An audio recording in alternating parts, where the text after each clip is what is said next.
স্বাগতম। একটা ব্রেক,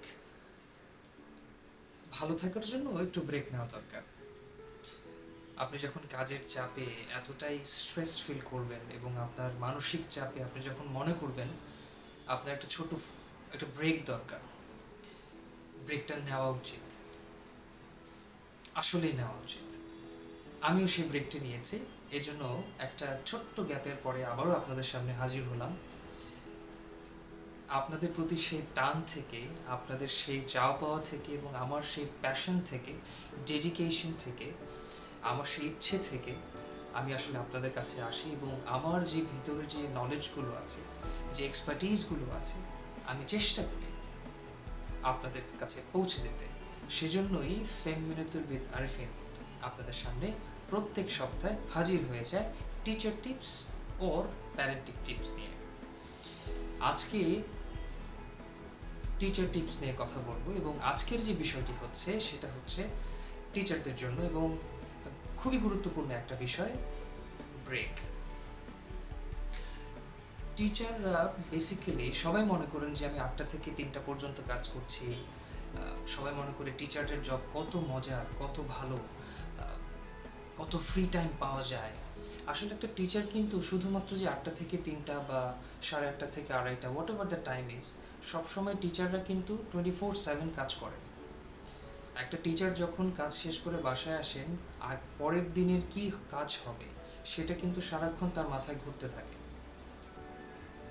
এবং কোন প্যারেন্টসের সাথে কি কথা বলতে হবে, কোন বাচ্চার হোমওয়ার্কটা চেক করতে হবে, কোন বাচ্চার একটা ক্লাস টেস্ট নিতে হবে, মান্থলি টেস্ট আছে, টিউটোরিয়াল আছে, কোন বাচ্চা একটু কাউন্সিলিং করতে হবে, কোন বাচ্চার একটু বিহেভিয়ার ব্যাপারটা ডিসকাস করতে হবে, কোন টিচার কোন কলিগের সাথে একটা ডেভেলপমেন্ট নিয়ে কথা বলতে হবে, কোন প্রিন্সিপালের সাথে একটা পরবর্তী একটা প্রজেক্ট নিয়ে কথা বলতে হবে। প্রত্যেকটা মোমেন্টে, প্রত্যেকটা টাইম টু টাইম কিন্তু একটা টিচারের এই চিন্তা ভাবনাগুলো করতে হয় এবং টিচাররা বাই ডিফল্টই ডেভেলপমেন্ট থটসগুলো চলে আসে।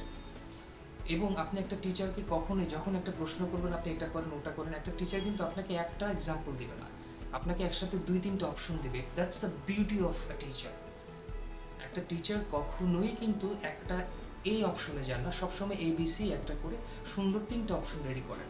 সেটা বেশি হতে পারে, ৫টা হতে পারে, ৭টা হতে পারে, উনি সবসময় একটা অল্টারনেটিভ ক্রিয়েট করেন।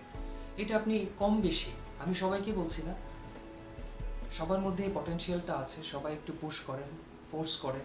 আপনারাও চাইলে ব্রেনস্টর্ম করতে পারেন, কিন্তু যখন একটা টিচারের সাথে কথা বলবেন সবসময় একটা সুন্দর কিছু অল্টারনেটিভ আপনাকে দিবে এবং স্পেসিফিক করে কিছু বলবে না। ওনারা বলবেন যে হ্যাঁ এটাতে করলে ভালো হয়, এটাতে করলে ভালো হয়, এটাতে করলে ভালো হয়। এখন আপনার চয়েস, আপনি কিভাবে কাজটাকে সম্পাদন করবেন। সো এই টিচাররা ২৪টা ঘন্টা যখন কাজ করে, এই টিচারদেরও একটা ব্রেকের দরকার আছে। আপনি যখন 24/7 কাজ করবেন আপনার ব্রেন কিন্তু স্ট্রেস হয়ে যাবে, আপনার ব্রেন কিন্তু একটা মানসিক চাপ অনুভব করবে, আপনার ব্রেন কিন্তু কাজ করা বন্ধ করে দিবে। বন্ধ করলে তো মরেই যাবেন। তারপরও টিচারদের যে অবস্থা দেখছি, ব্রেন বন্ধ করার পরও ওরা জম্বি হিসেবেও কাজ করে। এবং প্যারেন্টসরা এবং আমাদের সমাজ তাই চায় যে টিচাররা হচ্ছে কি একদম মরার পরেও কাজ করবে।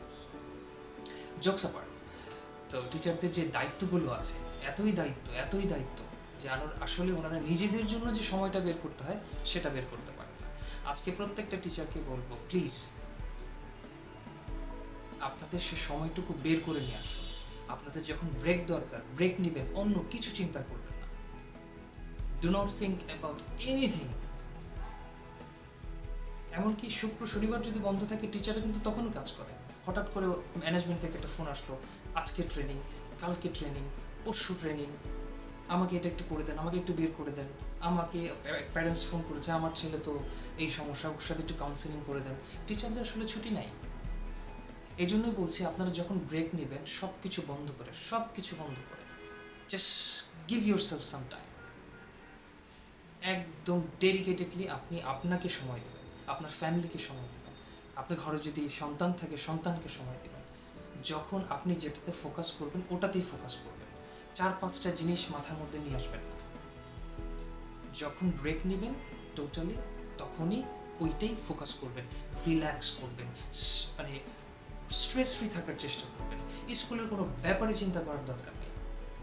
ওই একটা দিন সব বাদ, শুধু আপনি আপনি আপনি এবং আপনি। It is important for you. আপনার ব্রেনটা একটু রিচার্জ করা দরকার, আপনার বডিটাকে একটু রিচার্জ করা দরকার। That's the reason why you need to take break, whatever the break is, যেরকমই হোক না কেন, but you have to take break. আশা করছি খুব সিম্পল ল্যাঙ্গুয়েজে, খুব সিম্পল ওয়েতে আপনাদেরকে বোঝানোর চেষ্টা করছি, এবং আই হোপ যে আপনারা এই বিষয়গুলোতে আমলে নেবেন, সিরিয়াসলি নেবেন। কারণ আপনাদের উপর নির্ভর করেছে কিন্তু 10 থেকে 15, 20, 50, 80টা ভবিষ্যৎ। আপনি ক্লাসরুম যদি অ্যালোকেশন চিন্তা করেন, একটা ইংলিশ মিডিয়াম যদি চিন্তা করি 1:20, যদি বাংলা মিডিয়াম চিন্তা করি 1:40, 40+ হতে পারে। তার মানে আপনি যদি ঠিক না থাকেন, বাকি 20 জনের অবস্থা খারাপ। আপনি যদি ঠিক না থাকেন, বাকি 50 জনের অবস্থা খারাপ। তাহলে আপনাকে কিন্তু আপনার কথা চিন্তা করতে হবে। নয়তো আপনি যদি অসুস্থ হয়ে পড়েন, তার মানে কতগুলো বাচ্চা আপনার কাছ থেকে সেই সার্ভিসটুকু পাবে না, এবং আপনার কাছেও খারাপ লাগবে যে আপনি সার্ভিস দিতে পারছেন না। সো এখন থেকেই চিন্তা ভাবনা করেন নিজের প্রতি কিভাবে টেক কেয়ার করা যায়।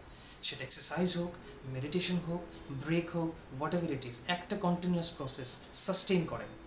আই হোপ সে বিশ্বাসটুকু আপনার মধ্যে ক্রিয়েট করবেন, যাতে আপনি অ্যাজ এ টিচার হিসেবে আপনার সমাজের প্রতি, দেশের প্রতি, নিজের প্রতি যে দায়িত্ববোধটা আছে সেটা আপনি কন্টিনিউ করতে পারেন।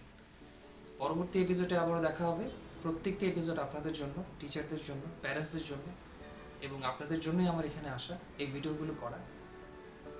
এবং এই ভিডিওগুলো ফেসবুকে যায়, এই ভিডিওগুলো ইউটিউবেও যায়। এই রেকর্ডেড ভার্সনগুলো আপনারা দেখতে পারবেন, এবং আপনারা দেখেন এবং আপনাদের ফিডব্যাকই বলে দেয় আসলে কতটুকুই আপনারা আমার সাথে কানেক্টেড আছেন। ভবিষ্যতে থাকবেন। আবারও দেখা হবে মিন্স কোলানের 5 মিনিট উইথ আরিফিনের আরেকটি পর্বে, প্যারেন্টসদের নিয়ে, আজকে টিচারদের নিয়ে বললাম। ভালো থাকবেন, সুস্থ থাকবেন, আবারও দেখা হবে। Till then keep smiling.